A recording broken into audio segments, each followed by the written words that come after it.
મહત્વપૂર્ણ સમાચાર આવતીકાલે મળશે જીએસટી કાઉન્સિલની બેઠક। જીએસટી કાઉન્સિલમાં મહત્વના નિર્ણય થઈ શકે છે। લાઈફ અને હેલ્થ ઇન્સ્યોરન્સમાં રાહત મળી શકે છે। સિમેન્ટ ઉદ્યોગ, ખેડૂતો, એમએસએમઈ ક્ષેત્રે સીધો ફાયદો થવાની સંભાવના જોવા મળી રહી છે। જીએસટી કાઉન્સિલની આ મહત્વની બેઠક ઘણી વસ્તુઓ એવી છે કે જ્યાં જીએસટીનું ભારણ ઘટાડવામાં આવી શકે છે। જીએસટી કાઉન્સિલમાં મહત્વના નિર્ણય થઈ શકે છે, જેના કારણે લાઈફ અને હેલ્થ ઇન્સ્યોરન્સમાં રાહત મળી શકે છે। આ સિવાય સિમેન્ટ ઉદ્યોગ, ખેડૂતો, એમએસએમઈ ક્ષેત્રે પણ સીધો ફાયદો થવાની સંભાવના છે। અત્યારે ટેક્સ છે એને ઝીરો કરવાની આપણે ભલામણ થઈ છે, મોટે ભાગે મંજૂર પણ થઈ છે, પરંતુ જીએસટી કાઉન્સિલ એપ્રૂવ કરશે પછી આ બધા નિયમો અમલમાં આવશે। સિમેન્ટ પણ જે 28% છે અને 18%, આવા ઘણા બધા ખેડૂતોને, એમએસએમઈને બધાને આમાં ફાયદો થશે। શિક્ષકોની ભરતી મુદ્દે શિક્ષણ મંત્રી કુબેર ડિંડોરનું નિવેદન। ઉમેદવારોને સાંભળવાની પ્રક્રિયા ચાલુ છે, કોઈને અન્યાય ન થાય તેવા પ્રયત્નો છે। ઉમેદવારોની જે જગ્યા ખાલી રહેશે તેમનો અભ્યાસ કરી ફરી ટેટની પરીક્ષા પણ લઈશું। ભરતી પ્રક્રિયા મુદ્દે શિક્ષણ મંત્રી કુબેર ડિંડોરનું નિવેદન। 2010 પછી રાજ્યમાં ભરતી પ્રક્રિયા પારદર્શક થઈ છે। 2010 પછી પૂરા ગુજરાતમાં જે ભરતી પ્રક્રિયાઓ આપણી જે પારદર્શક થઈ છે એ 1 થી 5ની હોય, 6 થી 8ની, 9, 10 અને 11, 12 એમાં 6 થી 8માં જે થોડી આપણી કોર્ટ મેટર બની એટલે થોડી પેન્ડિંગ થઈ છે અને એને પણ તમામ જે આપણા જે ઉમેદવારો છે એમને સાંભળવાની પ્રક્રિયા લગભગ પૂર્ણ થવાના આરે છે। રાજકોટ જેતપુર 6 લેન હાઈવેની ધીમી કામગીરીને લઈ મુખ્યમંત્રી અધિકારીઓનો ઉધડો લીધો। મુખ્યમંત્રી ભૂપેન્દ્ર પટેલે જુદા જુદા વિભાગના અધિકારીઓ સાથે સંકલન બેઠક કરી। વિડીયો કોન્ફરન્સના માધ્યમથી મુખ્યમંત્રી ભૂપેન્દ્ર પટેલ દ્વારા પ્રોજેક્ટ રિવ્યુની કામગીરી કરાઈ। તમામ વિભાગોને સાથે રહી સંકલન કરી 1 વર્ષમાં કામ પૂર્ણ કરવાની સૂચના અપાઈ। કોન્ટ્રાક્ટરને વધુ એક વખત પેનલ્ટી ફટકારવામાં આવી। 5 લાખ રૂપિયાની પેનલ્ટી ફટકારાઈ। 3 મહિનામાં 15 બ્રિજ ખોલવા એજન્સીને અલ્ટિમેટમ। અત્યાર સુધીમાં 30 લાખ રૂપિયાની પેનલ્ટી એજન્સીને ફટકારાઈ। 2 વર્ષમાં 67 કિલોમીટરનું કામ કરવાનું હતું, જે એજન્સીએ 2 વર્ષે માત્ર 22 કિલોમીટર કર્યું। રાજકોટ જેતપુર નેશનલ હાઈવે પર રોજ ટ્રાફિક જામની સમસ્યાથી વાહન ચાલકો ત્રસ્ત બન્યા છે। નેશનલ હાઈવે ઓથોરિટીના પ્રોજેક્ટ ડિરેક્ટરનું નિવેદન। આગામી સપ્ટેમ્બર 2026 સુધીમાં કામગીરી પૂર્ણ કરી લેવામાં આવશે। सीएम साहब ने डायरेक्शन दिया है सभी को मिलके जो भी हिंड्रेंस आ रही है प्रोजेक्ट को कंप्लीट करने में, उनको टाइमली रिजॉल्व करना है और प्रोजेक्ट को विद इन ईयर कंप्लीट करना है। સમાચાર પંચમહાલથી ગણેશ વિસર્જન દરમિયાનનો એક વિડીયો। 2 યુવકો ડૂબ્યા હોવાનો વિડીયો સામે આવ્યો। ડૂબેલા યુવકમાંથી એકનું મોત, એકનો બચાવ। કાલોલના મીરાપુરી ગામે ગઈકાલે ગણેશ પ્રતિમા વિસર્જન દરમિયાન 2 યુવક ડૂબ્યા હતા। ઉત્સાહભેર શ્રીજી પ્રતિમા વિસર્જન દરમિયાન યુવકો ગોમા નદીમાં પ્રતિમા સાથે પાણીમાં ગયા હતા। પ્રતિમા ડૂબાડ્યા બાદ સ્નાન કરી રહેલા યુવકો પૈકી 2 યુવકો પાણીમાં ડૂબતા જ ઉપસ્થિત સૌએ બચાવ કામગીરી હાથ ધરી હતી। ડૂબેલા 2 યુવકો પૈકી એક યુવકને બચાવી લેવામાં સફળતા મળી, જ્યારે એક યુવકનું મોત થયું હતું।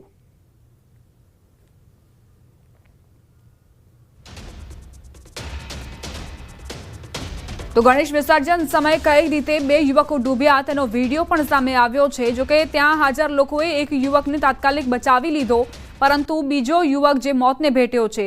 આ દ્રશ્યો ખરેખર તમામ ભક્તો માટે લાલબત્તી સમાન છે, કારણ કે ગણેશ મહોત્સવ ચાલી રહ્યો છે। વિસર્જન દરમિયાન એક પણ બેદરકારી એ ભારે પડી શકે છે, તમારા જીવન પર જોખમ સર્જી શકે છે। ગણેશ વિસર્જન દરમિયાન આ 2 યુવકો કઈ રીતે ડૂબ્યા તેના દ્રશ્યો પણ સામે આવ્યા। જોકે એક યુવકને તો બચાવી લેવાયો, પરંતુ અન્ય એક યુવક જે મોતને ભેટ્યો છે, ડૂબવાના કારણે તેનું મોત થયું છે। સંવાદદાતા રાજેશ જોશી જોડાઈ ગયા છે વધુ જાણકારી સાથે। રાજેશ, કઈ રીતે આ દુર્ઘટના ઘટી? દીપા, કાલોલના મીરાપુરા ગામે ગઈકાલે મોડી સાંજે ગણેશ વિસર્જન માટે ગયા હતા। સ્થાનિકો યુવકો ઉત્સાહ ઉમંગ સાથે વાત્યકારે શ્રીજીની પ્રતિમાને વિદાય આપવામાં આવી હતી। દરમિયાન જે ઉત્સાહ ઉન્માન સાથે સાથે કેટલાક જે યુવકો હતા જેઓને તરતા નહોતું આવડતું, તેઓ પણ પાણીમાં સ્નાન માટે ગયા હતા। પ્રતિમાનું વિસર્જન કર્યા બાદ સ્નાન કરવા ગયા દરમિયાન 2 યુવકો ડૂબ્યા હતા, જેના પર જે સ્થાનિક અન્ય તરવૈયાઓ સાથે હતા તેઓની નજર પડી હતી। તેઓએ બચાવી લેવાનો પ્રયાસ કર્યો હતો, પરંતુ ઊંડા પાણીમાં એક યુવક ગરકાવ થઈ ગયો હતો, તેને બચાવી શકાયો નહોતો અને જે શ્રીજી પ્રતિમાને જે વિદાયનો જે અવસર હતો તે ત્યાં શોકની કાલીમાં છવાઈ હતી। આ પ્રકારે હાલ પણ જે ગણેશ વિસર્જન ચાલી રહ્યું છે જેમાં ઘણી પણ બધી જગ્યાઓ પર જોવા મળી રહ્યું છે કે યુવાનો ઉત્સાહ ઉન્માદમાં તરતા ના આવડતું હોય તો પણ જાય છે, જેથી સાવચેતી રાખવી પણ અત્યારે ખૂબ જ જરૂરી જવાઈ રહી છે. જી આભાર રાજેશ જાણકારી આપવા માટે.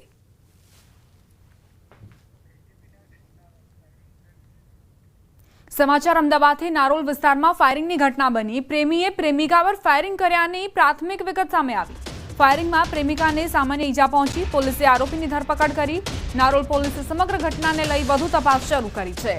અમદાવાદમાં કઈ રીતે ગુંડા તત્વો બેફામ બન્યા છે આ ઘટના તેનો પુરાવો આપી રહી છે.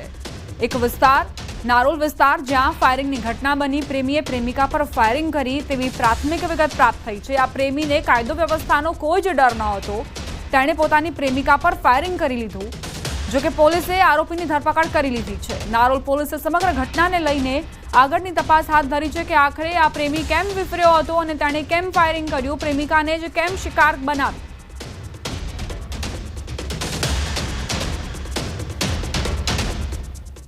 અમદાવાદના મેઘાણીનગરમાં ખુલ્લેઆમ હત્યાના આરોપીને પોલીસે પાઠ ભણાવ્યો.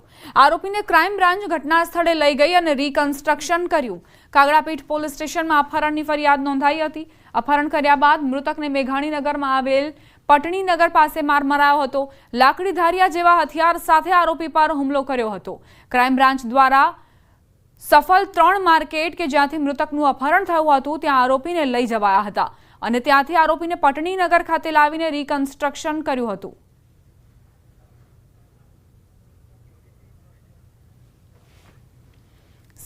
સમાચાર અમદાવાદથી અસામાજિક તત્વો ફરી બેફામ બન્યા છે. ગીતા મંદિર બસ સ્ટેશન પર તોડફોડ કરી. એસટી પોલીસ ચોકીમાં યુવકે તોડફોડ કરી બસ સ્ટેશનમાં આતંક મચાવ્યો. કાગડાપીઠ પોલીસે તપાસ આરંભી છે.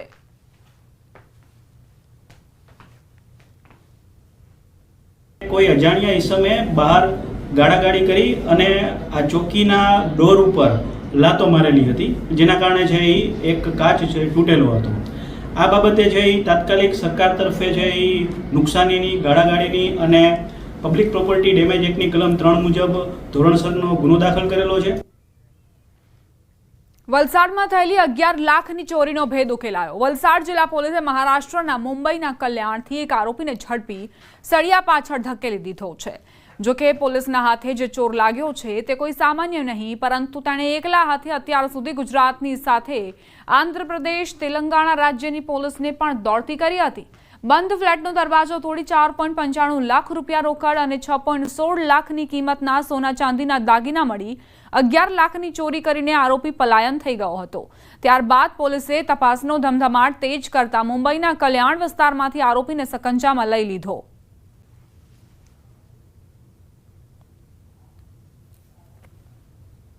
જે દરમિયાન અલગ અલગ ટીમોએ મહારાષ્ટ્ર ખાતે તપાસમાં ગયેલી હતી અને એમાં આ જે વ્યક્તિ છે એનું નામ સચિન સન ઓફ સુરેશ ગોપાલ મોરે, ઉંમર 47નો છે એવું જાણવા મળેલું હતું. આ વ્યક્તિ અલગ અલગ જગ્યાએ જતો હતો અને હ્યુમન રિસોર્સથી એની ખબર કાઢતા તે અલગ અલગ જગ્યાએ મુસાફરી કરતા હોવાનું જાણવા મળેલું હતું. જે દરમિયાન ડોંબિવલી ઈસ્ટ કલ્યાણ મુંબઈ ખાતેથી આ વ્યક્તિ આવેલો છે અને ત્યાં પોલીસ સ્ટેશન જે લાગે છે એ કોલસાવાડી પોલીસ સ્ટેશન છે. કોલસાવાડી પોલીસ સ્ટેશનની હદમાં આ વ્યક્તિ આવેલો હતો, જ્યાંથી પોલીસે તેની ધરપકડ કરેલી હતી. કામરેજની ગ્રામ સભામાં હંગામો થયો. સભાની કોઈને જાણ ન કરી હોવાનો સ્થાનિકોનો આક્ષેપ. લોકોએ ખાડીપુરની રજૂઆત કરી. રખડતા ઢોર, પાણી સહિતની મુશ્કેલીઓની રજૂઆત. સરપંચ અને ડેપ્યુટી સરપંચ સભા છોડીને જતા રહ્યા. સ્થાનિકો દ્વારા ફરી ગ્રામ સભા કરવા અને દરેક વિભાગના અધિકારીઓની હાજરી માંગ કરવામાં આવી છે.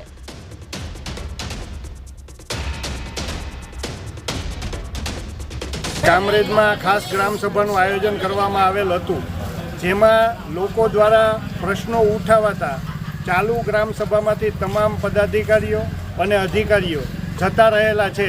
અમે અહીંયા આવ્યા ત્યારે અમને ખબર પડી કે અહીંયા ગ્રામ પંચાયત સભા છે. અમને ખબર જ નથી પડતી કે અહીંયા ક્યારે ગ્રામ સભા યોજાય છે, બરોબર. બાકી અમને કોઈ જાણ કરતું નથી ને અમે અહીંયા આવ્યા તો અહીંયા જે સરપંચ સાહેબ ને જે હતા તો અમે અમારી રજૂઆત કરી કે આ પ્રશ્ન અમારો, તો એ લોકો અમારી માથે જોરથી ચીડાવવા માંડ્યા છે અને એ લોકો અહીંથી નાહી ગયા છે. આણંદથી સમાચાર આંકલાવમાં બાળકીનો મૃતદેહ મળ્યો. અભ્યાત બાળકીનો મૃતદેહ હોવાની આશંકા. સિંધ રોડ પાસેના નિઝામપુરાથી એક મૃતદેહ મળી આવ્યો. આંકલાવમાં બાળકીનું અપહરણ અને હત્યાની ક્રૂર ઘટના બની હતી. દીકરીના કાકાના મિત્રએ જ અપહરણ કર્યું.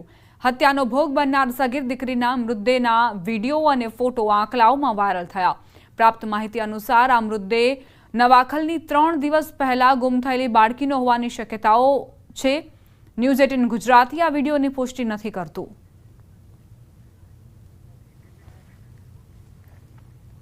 સાબરકાંઠાના પ્રાંતિજના વહોરવાડ વિસ્તારમાં એક વૃદ્ધે 6 વર્ષની બાળકી સાથે શારીરિક અડપલા કર્યા હોવાની ઘટના બની હતી.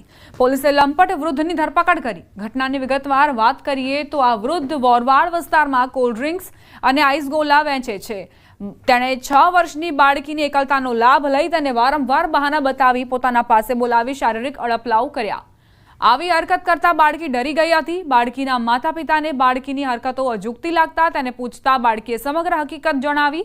તે જે સ્થળ પર રમતી હતી ત્યાં બાળકીને લઈ જઈ તેના માતા પિતાએ ઓળખ કરાવતા બાળકીએ વૃદ્ધ અબ્દુલ રહીમને ઓળખી બતાવ્યો. હાલ